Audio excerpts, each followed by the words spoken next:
السلام علیکم ورحمۃ اللہ تعالی وبرکاتہ نحمده ونصلي على رسوله الكريم اما بعد فاعوذ بالله من الشیطان الرجیم بسم اللہ الرحمن الرحیم.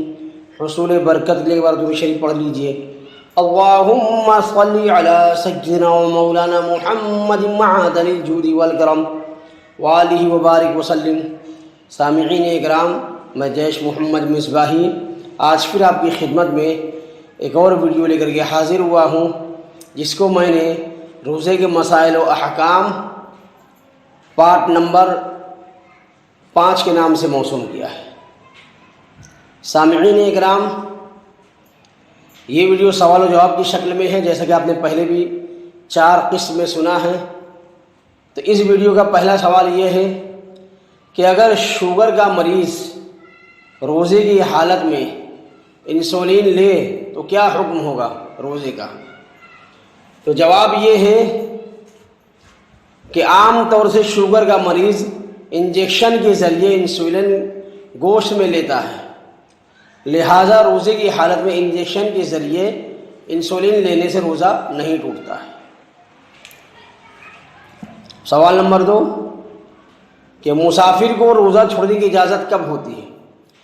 تو اس کا جواب یہ ہوگا کہ جو مسافر 92 کلومیٹر یا اس سے زیادہ سفر کے ارادے سے صبح صادق یعنی سحری کا وقت ختم ہونے سے پہلے اپنے شہر یا گاؤں کی آبادی سے باہر نکل گیا تو وہ روزہ چھوڑ سکتا ہے اور بعد میں اس روزے کی قضا رکھے گا. اور اگر صبح صادق کے طلوع ہونے کے بعد یعنی سحری کا وقت ختم ہونے کے بعد مثلاً دن کے 8 بجے سفر کے لیے نکلا تو اس دن کا روزہ نہیں چھوڑ سکتا ہے. اگر چھوڑے گا تو گناہ گار ہوگا. سامعین اکرام، دن کے 8 بجے مطلب بامبے وغیرہ میں سورج نکلنے کے بعد جو 8 بجتے ہیں اس کو لوگ صبح ہی سمجھتے ہیں. 12-1 بجے بھی لوگ صبح ہی سمجھتے ہیں کہ صبح ہو رہی ہے ابھی، جبکہ سورج نکل گیا تو دن نکل گیا، تو اس کو دن ہی کہا جائے گا، صبح نہیں کہا جائے گا.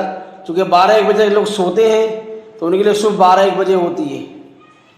بہرحال، اور ایک بات یاد رکھیے کہ جس صورت میں مسافر کو روزہ چھوڑنے کی اجازت ہے، اس صورت میں اگر خود مسافر کو یا اس کے ساتھیوں کو اس کے روزہ رکھنے میں نقصان نہ پہنچے تو اس مسافر کے لیے روزہ رکھنا بہتر ہے، اور اگر اس کو یا اس کے ساتھیوں کو نقصان پہنچے تو روزہ نہ رکھنا بہتر ہے، مطلب قضا کرے گا.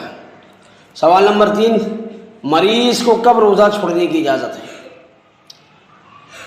بیمار شخص کوئی اگر ہو تو روزہ رکھنے سے بیماری کے بڑھ جانے یا دیر سے صحت یاب ہونے کا ظن غالب ہو، یعنی غالب گمان ہو جو کہ 50% سے زیادہ ہوتا ہے غالب گمان، تو اس کو اجازت ہے کہ روزہ نہ رکھے اور بعد میں اس روزے کی قضا رکھے.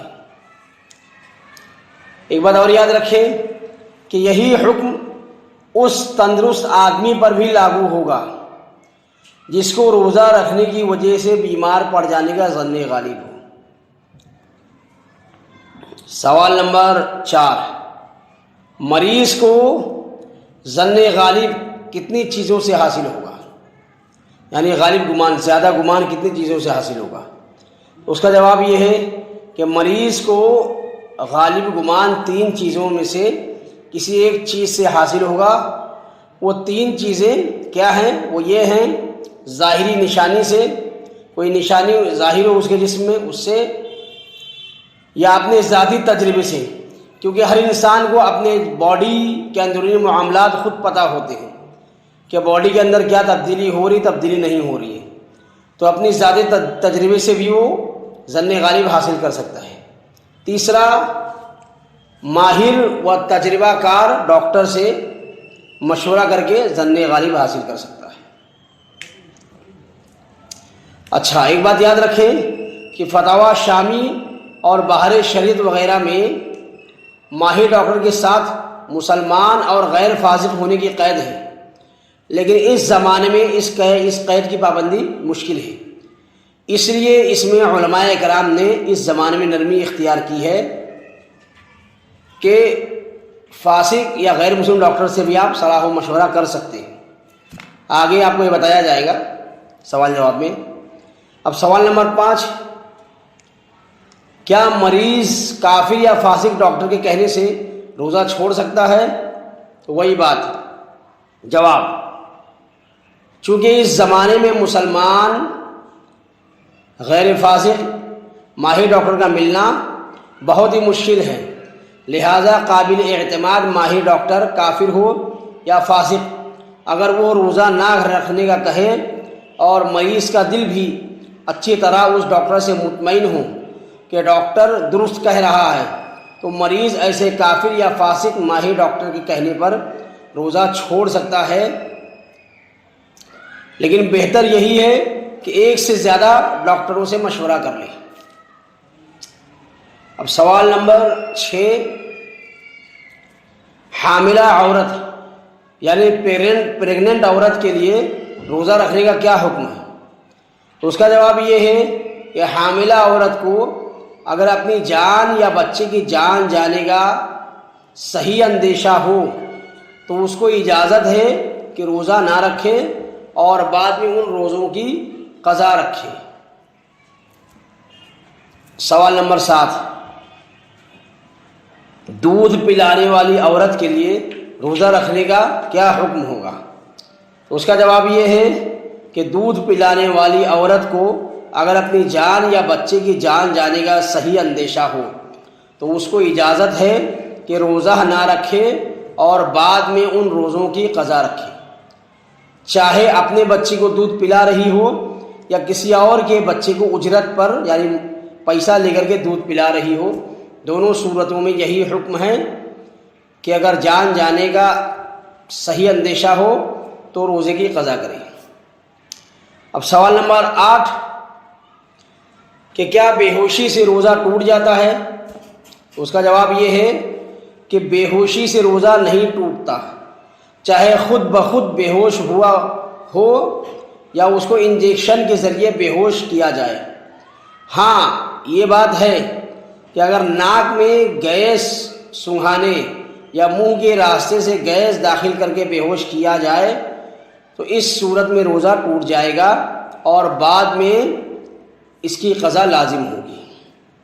سوال نمبر 9، روزے کی حالت میں انڈوسکوپی کا کیا حکم ہے؟ یہ بھی ایک چیک اپ ہوتا ہے انڈوسکوپی۔ تو اس کا جواب یہ ہے کہ روزے کی حالت میں انڈوسکوپی کروانے سے روزہ ٹوٹ جاتا ہے، کیونکہ اس میں ایک پائپ پر زائلوکین وغیرہ لکوڈ لگا کر منہ کے راستے سے اس کو معدے میں داخل کیا جاتا ہے، لہٰذا اس وجہ سے روزہ ٹوٹ جاتا ہے۔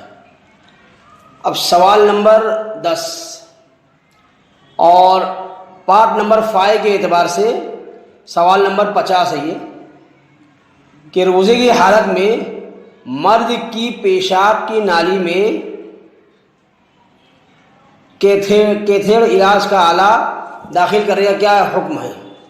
تو جواب یہ ہے کہ روزے کی حالت میں مرد کی پیشاب کی نالی میں علاج کا آلہ داخل کرنے سے روزہ نہیں ٹوٹتا، کیونکہ پیشاب کی نالی کے ذریعے جو دوا اندر داخل ہوتی ہے وہ زیادہ سے زیادہ مثانے تک پہنچے گی، اور مثانے اور معدے کے درمیان کوئی منفذ یعنی واضح سوراخ نہیں ہے، اس لیے روزہ نہیں ٹوٹے گا۔ واللہ تعالی ورسولہ اعلم بالصواب۔ تو سامعین اکرام، ویڈیو یہیں پر مکمل ہوتی ہے، اگلی ویڈیو پھر آپ سے ملاقات ہوگی۔ السلام علیکم ورحمۃ اللہ تعالی وبرکاتہ۔